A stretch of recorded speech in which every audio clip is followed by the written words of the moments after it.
amis et bienvenue dans ma cuisine. C'est une joie de vous avoir avec moi aujourd'hui parce que j'ai une recette particulière à partager avec vous que j'aime vraiment beaucoup. C'est la recette de la brioche.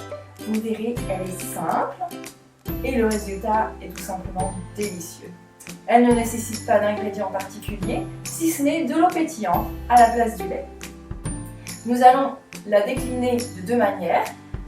Avec la pâte de base, nous allons faire une tresse à 4 branches. Je vous expliquerai comment la façonner pas à pas, vraiment. Et ensuite, on va rajouter du sucre cannelle pour faire une torsade à la cannelle. Mais assez papoté, on va cuisiner. Pour faire notre brioche, il nous faut 500 ml d'eau pétillante, 1 kg de farine, 14 g de levure sèche, 80 g de sucre roux, 140 g d'huile et une cuillère à soupe de sel. On commence par mettre la levure dans le bol du pétrin. Voilà la levure que j'utilise, mais vous pouvez aussi utiliser un cube de levure fraîche. On ajoute le sucre, l'eau tiède. Vous voyez, jusque-là, c'est pas très compliqué. On met le kilo de farine. Ici, c'est de la farine T65, mais vous pouvez utiliser une farine plus claire ou plus complète selon vos goûts. La brioche sera plus ou moins légère. On continue en mettant l'huile. Ici, c'est de l'huile avec une saveur neutre, mais certains préfèrent de l'huile d'olive. Et enfin, le sel. Allez, on met le pétrin en place et le crochet et on met en route pour environ 10 minutes. À la vitesse minimale, bien sûr. On veut éviter qu'elle ne parte trop rapidement.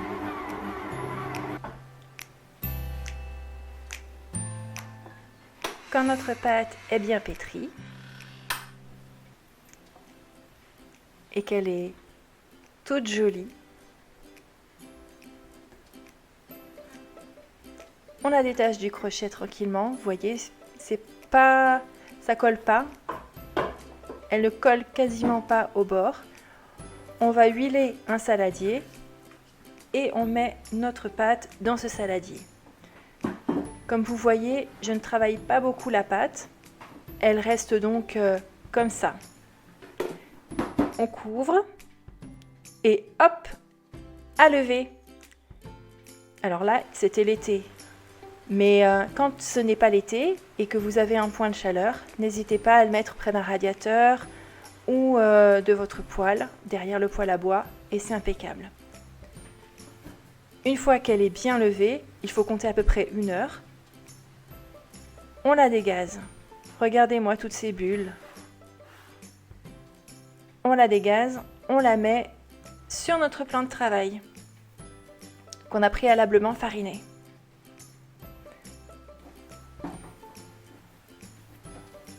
Comme vous voyez là encore, je ne la travaille pas trop. Je coupe mon pâton en 2 gros morceaux de masse similaire. J'ai toujours ma balance à côté de moi. Et donc, je pèse tout ça. Et pour une fois, les deux étaient à peu près de même masse. Donc, j'en mets une de côté pour plus tard. Avec mon premier pâton, je vais faire la brioche à 4 branches.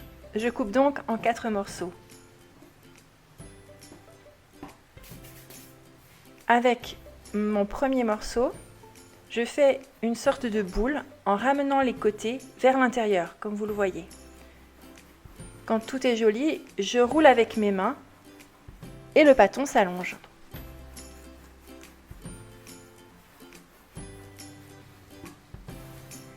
Alors, un petit truc, ne mettez pas trop de farine sur votre plan de travail, sinon ça ne va pas se rouler. Voilà, notre première branche est faite, la deuxième aussi, c'est le miracle des vidéos. Vous voyez, il y a différentes manières pour bouler. Et on roule pour allonger notre pâte. Et voilà, nos 4 rouleaux sont préparés. On les a même mis dans l'autre sens. Alors, pour tresser, On prend avec la main droite les 2 branches du milieu, comme vous voyez. On glisse la branche de gauche vers la droite, sous les 2 qu'on a levés, et on la rabat vers la gauche, sur le dessus. Ensuite, on prend les 2 qui sont à présent au milieu, on fait glisser la branche de droite sous les 2, et on ramène au-dessus de la première. L'explication n'est pas facile à l'oral, mais si vous suivez la vidéo, vous verrez, c'est pas si compliqué. Donc, ainsi de suite. Droite, gauche, toujours en prenant les 2 du milieu, en faisant passer celle de l'extrémité vers le dessous, sous les 2 branches, et on repasse sous une.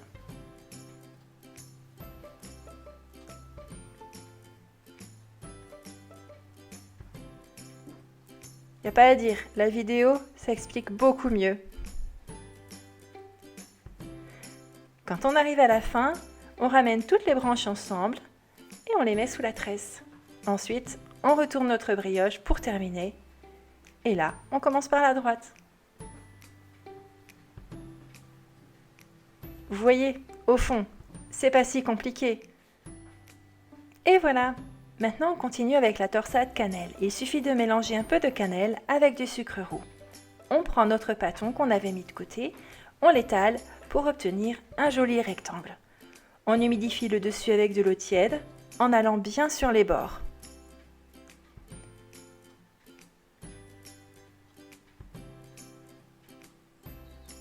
Voilà, vous voyez, j'humidifie bien. Ensuite, on saupoudre de sucre cannelle. On étale bien pour qu'il y en ait partout et on roule le tout.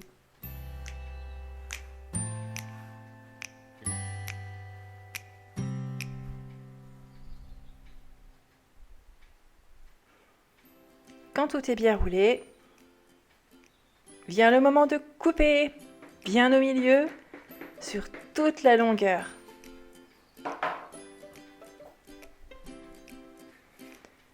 L'idéal, c'est d'avoir un bon couteau. Et de ne pas paniquer si tout s'en va. Et ensuite, on torsade les 2 côtés ensemble, en serrant bien. On serre bien.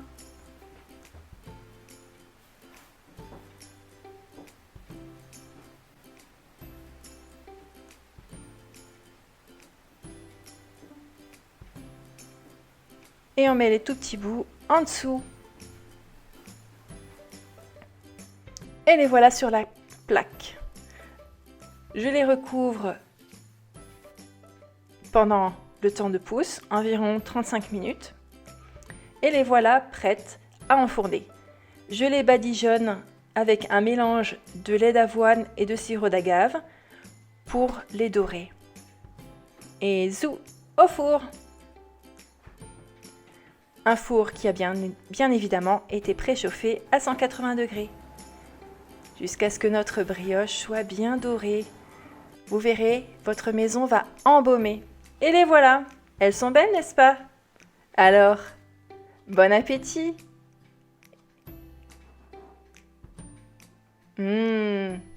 Regardez ce moelleux et ce léger! Ça vous donne pas envie d'en manger? Allez, à bientôt pour de nouvelles recettes!